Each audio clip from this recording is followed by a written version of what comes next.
All right. Hey, guys. Crude oil, Sunday, July 23rd, 2023. Taking a look at the daily. It's finally made it up into the zone, which me and a lot of folks have been waiting on for weeks. Here it is. We're finally in between 76 and 78. But now that more structure has filled out, I actually think we're going to go a little higher than that. The technicals certainly allow for that. You do have a squeeze on this daily here. Not totally reliable given the overall environment we're in, this squeeze thing. It's much better in a trending environment to capture retraces. So at the moment, this one did play out really well with this daily just grinding higher. So these technicals, the posture that they're in, allow for higher. Yeah, it's just what it is. So leave it at that on the daily. Looking at a little more detail so we can see the structure of what's going on here.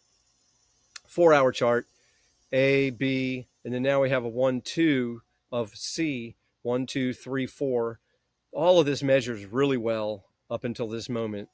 It looks like it wants to go. And it almost made a new high on Friday, missed it by 4 cents. So wouldn't it be interesting to see like a gap up on the futures tonight? Wouldn't it be great to see a gap up and then it holds 77.33? The target area, what's interesting is these blue aqua looking fibs. This would be the ratio of this wave 5 versus this wave 3. So having it show up in between the 618 and the 786 would be ideal. So basically call it a minimum of 80-17 would be like the ideal ratio in terms of proportions. So 80-17, but then you've also got these fibs over here based off of this 1, 2, which would project the whole thing to come up to 81, would be the 2382. Also, the entire retrace, if it does make it up to this level, would be very near the 886, which would be 8126.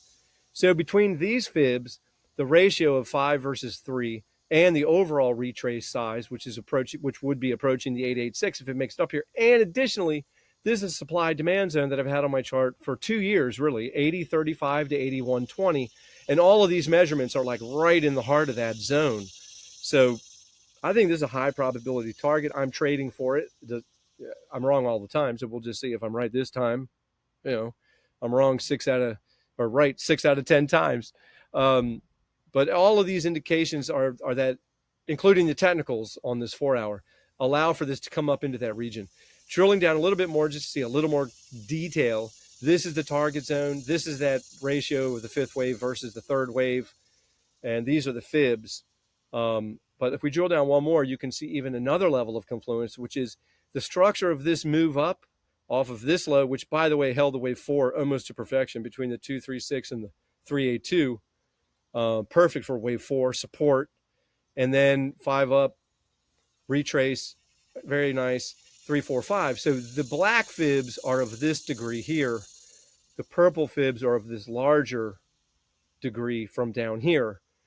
All of them have confluence up here, right in this same region. Call it 80 to 8150, or to 8160, 80 to 8167, somewhere up in here is what I would love to see. So for this week, what I want to see is above 77.33, and then it doesn't come back below 77.33 again. I mean, until it tops.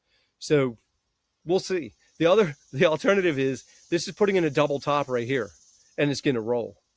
So I think we're going to know this week. Is it going to give you the fifth wave up, or is it just going to roll from here? I think it gives us another 5 wave up, another 5th wave up right into there. Okay, good luck. We'll see what happens. Follow the pros. See ya.